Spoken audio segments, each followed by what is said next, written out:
A ver, imaginemos por un momento un escenario donde un equipo médico tiene exactamente 2 minutos para salvar una vida. Y 2 minutos es decir mucho, a veces es menos. Totalmente.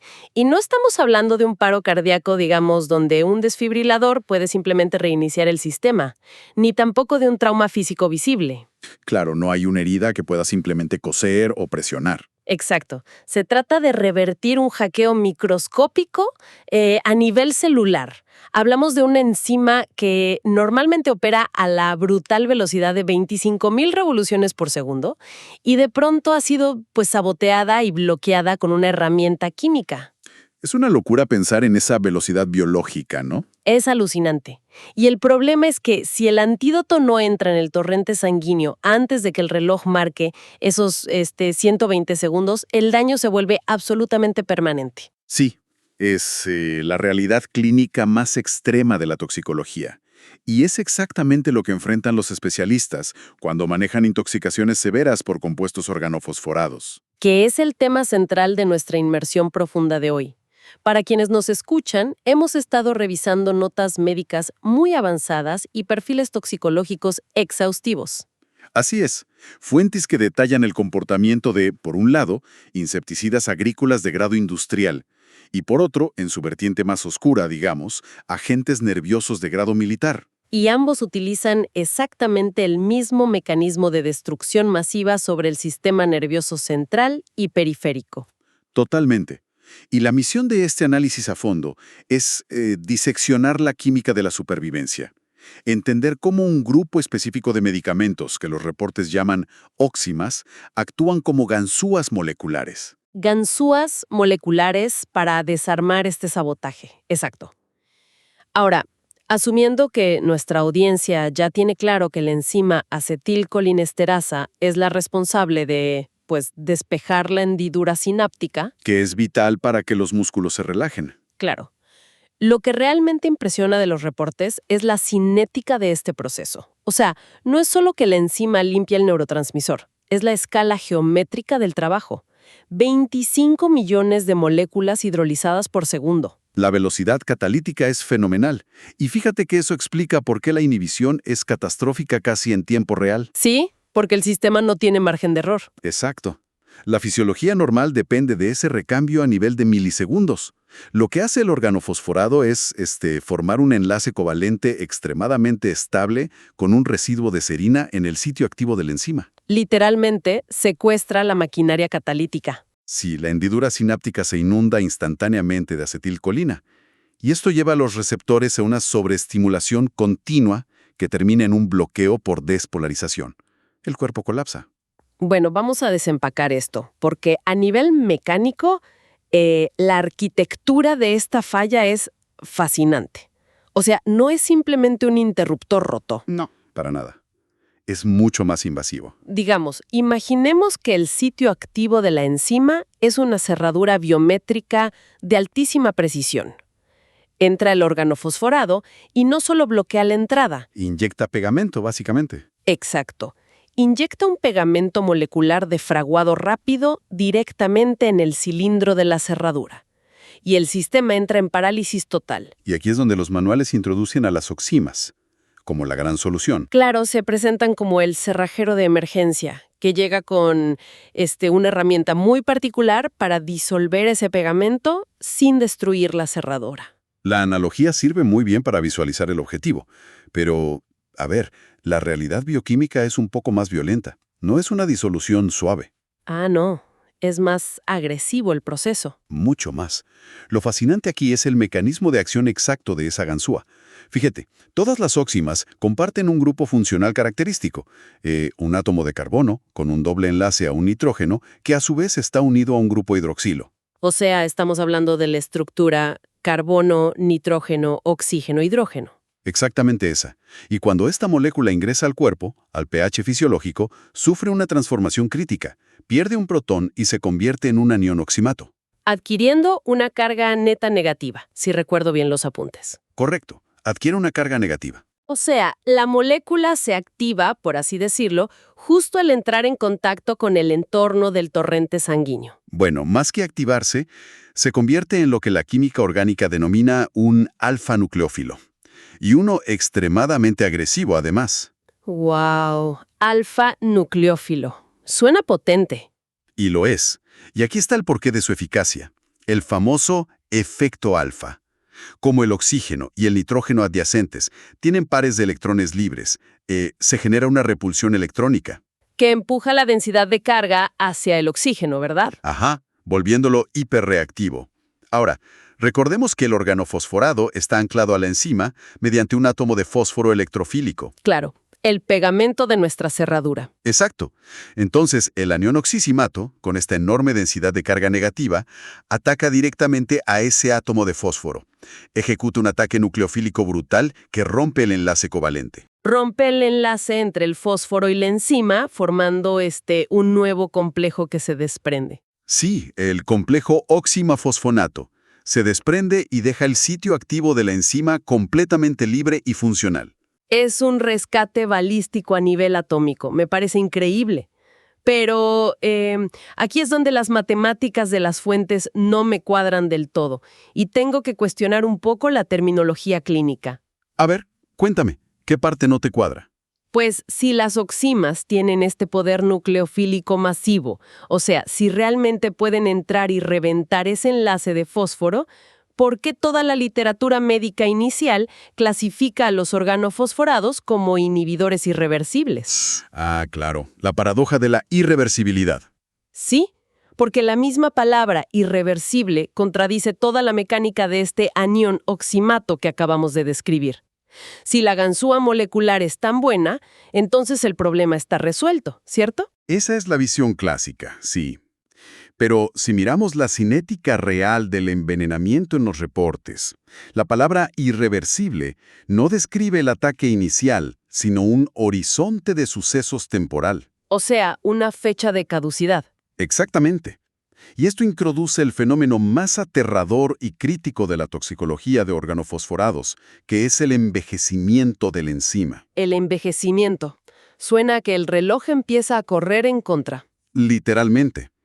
Cuando el tóxico se une a la enzima, empieza un proceso llamado desalquilación espontánea. Desalquilación. A ver, es decir, ¿el veneno empieza a perder sus propios componentes mientras ya está unido a la enzima? Tal cual. El grupo alquilo del organofosforado se rompe y se separa del complejo. Y la pregunta es, ¿qué queda atrás? Me imagino que algo peor. Queda un átomo de oxígeno cargado negativamente, fuertemente unido al fósforo y a la enzima. Y esta nueva carga negativa crea un escudo electroestático masivo alrededor del átomo de fósforo. Un escudo electrostático.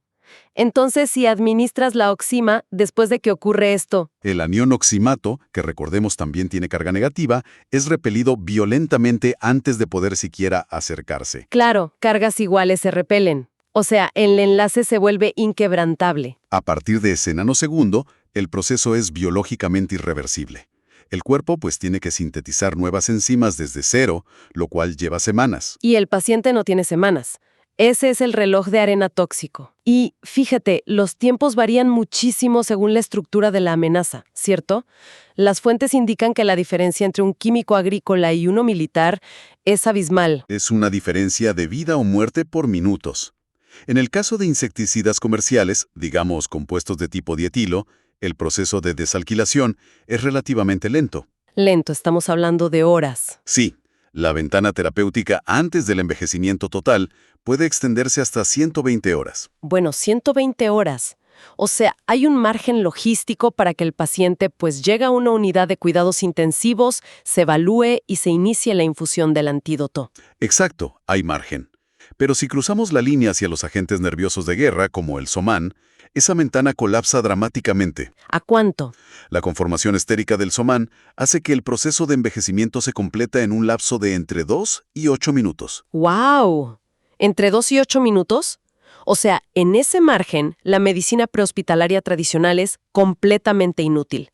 Nadie llega al hospital en 3 minutos. Como la velocidad del envejecimiento depende de la geometría molecular del veneno, las oximas no son universales, no son intercambiables. La cerradura de la que hablábamos antes cambia de forma dependiendo de quién la haya hackeado. Exactamente. Aquí es donde se pone realmente interesante, porque nos damos cuenta de que no hay una herramienta mágica. Analizando las fuentes, ves cómo la geografía, la logística y la química se cruzan para crear diferentes arsenales en distintos países. Es un ecosistema de antídotos muy específico. Sí, el informe detalla 3 antídotos específicos y cada uno es como una llave diseñada para un tipo particular de amenaza. Empecemos, por ejemplo, con la norma en Estados Unidos, la pralidoxima o 2-PAM. La pralidoxima es el pilar absoluto de la respuesta toxicológica estadounidense. Es muy estable, lo que permite almacenarla en soluciones acuosas por largos periodos. Que logísticamente es una ventaja innegable, claro. Totalmente. Estructuralmente, es una oxima monocuaternaria, donde el grupo funcional, o sea, la parte reactiva, está ubicada en la posición 2 del anillo de piridinio. Y las fuentes señalan que esta posición 2 es ideal para el ángulo de ataque necesario contra los enlaces de pesticidas agrícolas estándar. Su eficacia cae por un precipicio cuando nos enfrentamos a agentes nerviosos complejos como el tabún o el somán. La forma de la molécula simplemente no encaja de manera óptima en el sitio activo inhibido por estos agentes militares. Es como intentar abrir una caja fuerte de titanio con la llave de un candado de bicicleta. No va a girar. Buena analogía. No encaja y el tiempo se acaba. Por eso, si miramos hacia Europa, la estrategia química cambia radicalmente. Ellos dependen de la segunda estrella del reporte, la ovidoxima. Y lo que me llamó la atención leyendo la estructura es la diferencia arquitectónica. Ya no es molocuaternaria. No, la ovidoxima tiene 2 anillos. Tiene 2 anillos y el grupo oxima está en la posición 4. Pero el detalle clave parece ser un puente que conecta esos 2 anillos. El famoso puente bispiridinio. Estamos hablando de una estructura química específica, un CH2OCH2, un puente de oxígeno entre 2 grupos metileno. Y fíjate que no es un capricho estructural, Ese puente proporciona una flexibilidad geométrica crítica. ¿Flexibilidad para entrar en la enzima? Sí, porque hay que recordar que el sitio activo de la acetilcolinesterasa no está en la superficie. Está ubicado en el fondo de una garganta catalítica de unos 20 angstroms de profundidad.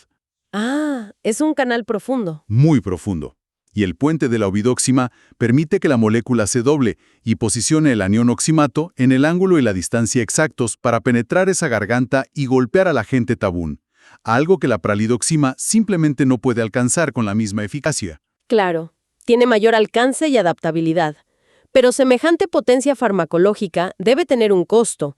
En la medicina crítica, pues, los atajos rara vez son gratuitos. Tienes toda la razón, y el costo es la toxicidad inherente de la molécula.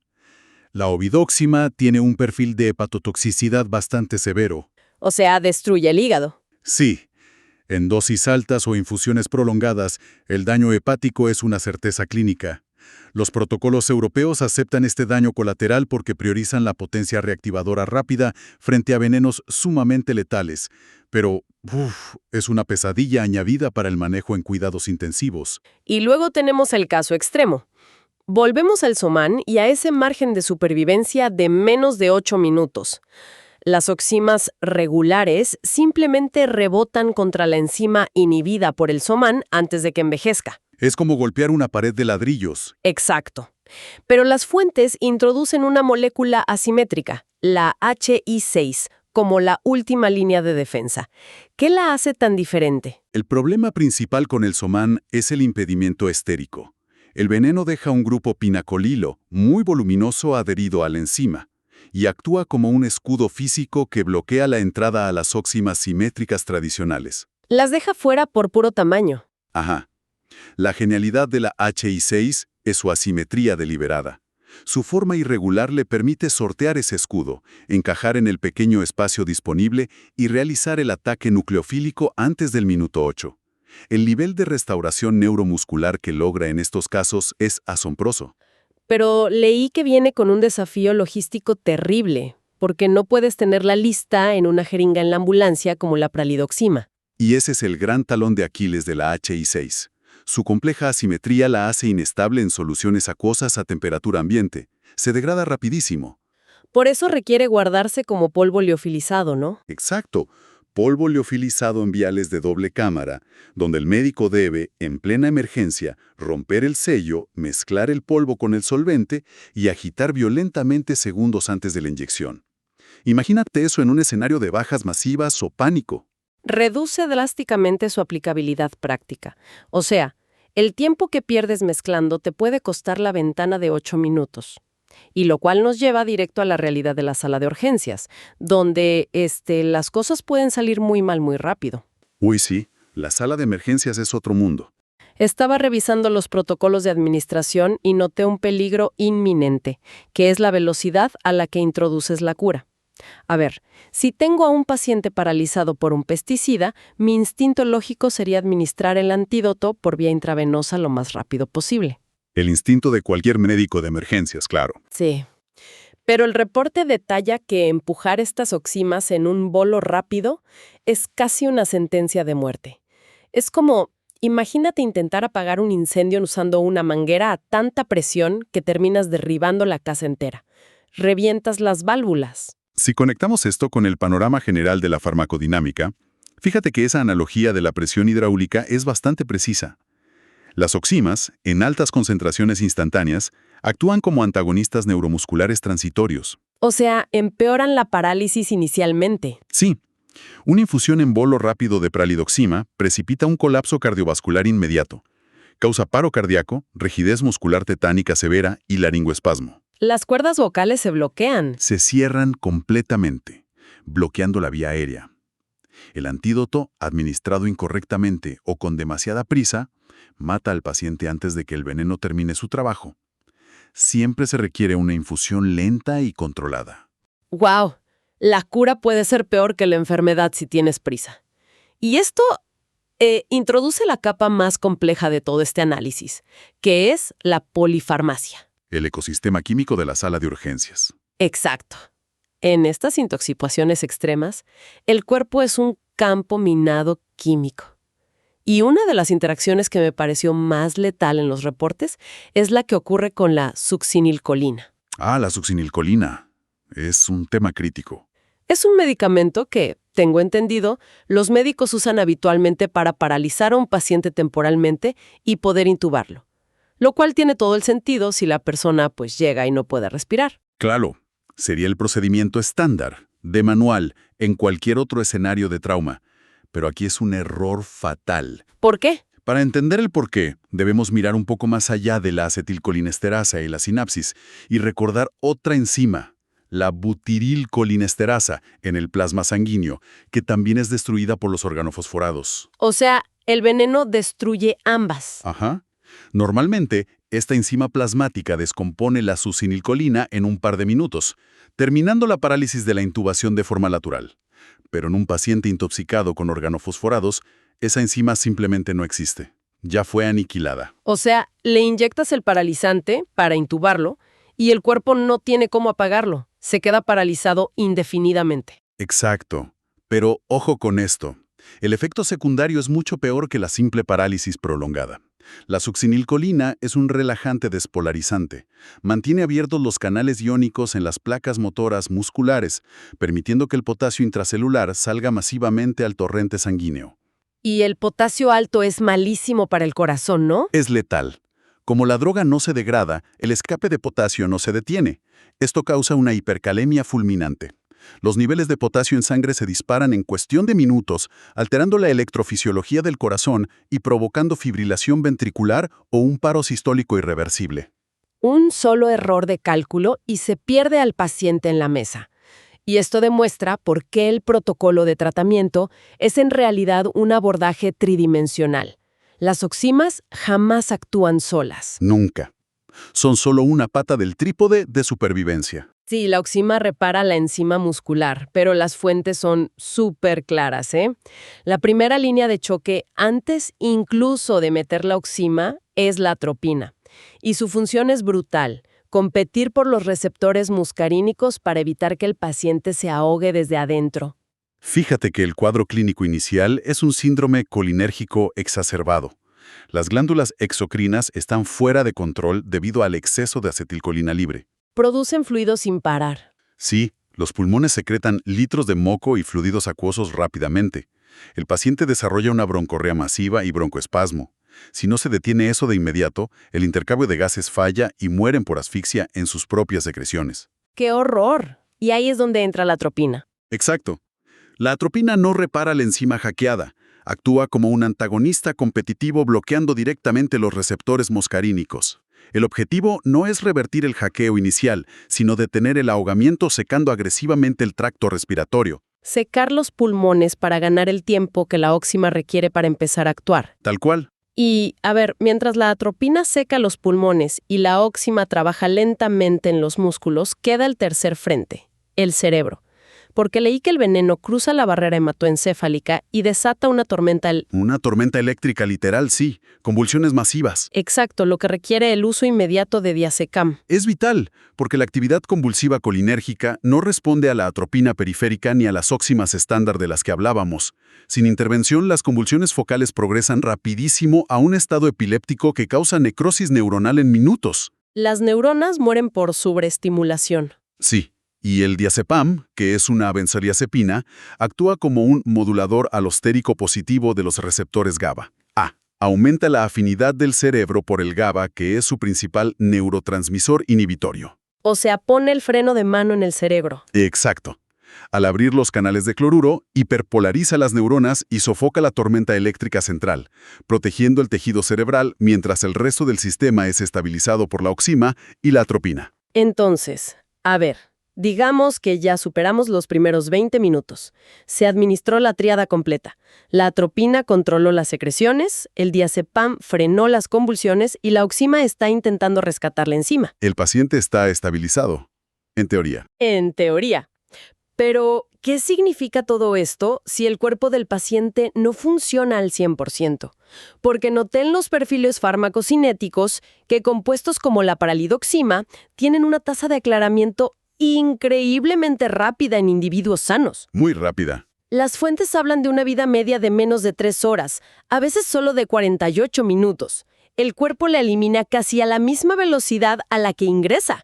Ese es un desafío logístico formidable en UCI. El cuerpo no metaboliza la gran mayoría de la pralidoxima en el hígado, a diferencia de otras drogas. Depende casi exclusivamente de la excreción renal. ¿Los riñones la filtran intacta? Ajá. Entre el 80 y el 90% del fármaco se elimina por la orina de forma inalterada. Este aclaramiento masivo obliga a los médicos a mantener una infusión intravenosa continua. No basta con la dosis de carga inicial, se necesita un goteo constante. Para mantener niveles terapéuticos del anión oximato en la sangre. Claro. Sí, durante las docenas de horas que puede durar la intoxicación. Pero si el paciente desarrolla una falla renal aguda, digamos, debido al shock inicial de la intoxicación o por otra causa, el escenario cambia por completo. El filtro primario del cuerpo deja de funcionar. Si hay un compromiso renal, la cinética lineal colapsa. La vida media de la oxima se multiplica rápidamente. Si el médico no monitorea la creatinina sérica constantemente y mantiene la tasa de infusión estándar, lo envenenas con el antídoto. Exacto. La concentración plasmática del fármaco alcanza niveles tóxicos. Pasa de ser la cura a convertirse en un agente paralizante por sí mismo, exacerbando la debilidad muscular que estabas intentando curar. La farmacovigilancia debe ser milimétrica. Es un juego constante de microajustes a la dosis. Y hablando de los límites de la medicina extrema, las fuentes presentan un escenario donde todas estas variables convergen de la manera más crítica. Me impactó muchísimo. El caso de una mujer embarazada que sufre envenenamiento agudo por organofosforados. Sí. Esto plantea una pregunta importante, probablemente el mayor dilema ético y médico de este nicho toxicológico. Las oximas, como la pralidoxima, pertenecen a la categoría C de la FDA en cuanto a riesgo en el embarazo. O sea, no se sabe con certeza si son seguras porque no se pueden hacer ensayos clínicos en mujeres gestantes. Exacto. No existen ensayos controlados. Pero la literatura y los modelos animales sugieren fuertemente que la molécula no solo cruza la barrera placentaria de manera muy eficiente, sino que inunda el compartimiento fetal. De hecho, el reporte dice que los niveles de penetración en el sistema nervioso central en desarrollo del feto superan ampliamente la concentración que se logra en el cerebro de la madre. Imagínate la carga tóxica. Es una decisión que parece imposible en la sala de urgencias. Sabes clínicamente que al iniciar el antídoto estás exponiendo el cerebro en formación del feto a concentraciones masivas de un químico potente y potencialmente neurotóxico. ¿Cómo se justifica la infusión continua? Es un caso de estudio puro sobre el principio de beneficio sobre riesgo, donde la patología base dicta la acción sí o sí. Porque la alternativa es peor. Infinitamente peor. Si se retiene la oxima por miedo a la toxicidad fetal, la madre progresará inevitablemente hacia la parálisis de los músculos intercostales y del diafragma. Dejará de respirar. Y la insuficiencia respiratoria materna causará una hipoxia sistémica. Si la madre no oxigena, la tasa de letalidad fetal por anoxia alcanza rápidamente el 100%. No hay margen para dudar. Es decir, el rescate farmacológico materno es una medida salvavidas absoluta e inmediata. Se aceptan los riesgos tóxicos sobre el feto como la única vía posible para evitar una mortalidad dual segura. ¡Qué escenario tan crudo! Es brutal, pero es la realidad clínica. ¡Wow! Pues para quienes nos escuchan, ¿qué viaje clínico acabamos de hacer hoy? Comenzamos desglosando una enzima vital que opera bajo un equilibrio delicadísimo a 25.000 revoluciones por segundo. Y vimos cómo ese motor perfecto es saboteado. Sí, y el concepto aterrador del envejecimiento molecular, donde la desalquilación impone un límite de tiempo inflexible que, como vimos, varía entre las 120 horas de un pesticida y los brutales 2 minutos del Soman. Analizamos también el arsenal químico, ¿no? Las 3 opciones. Exacto. La estabilidad de la pralidoxima en Estados Unidos, el poder de penetración profunda del puente de oxígeno de la ovidoxima en Europa y la compleja simetría de la HI6 frente a los peores agentes militares, todo esto enmarcado en el altísimo riesgo de las infusiones rápidas. Y el peligro latente con la succinilcolina. Totalmente.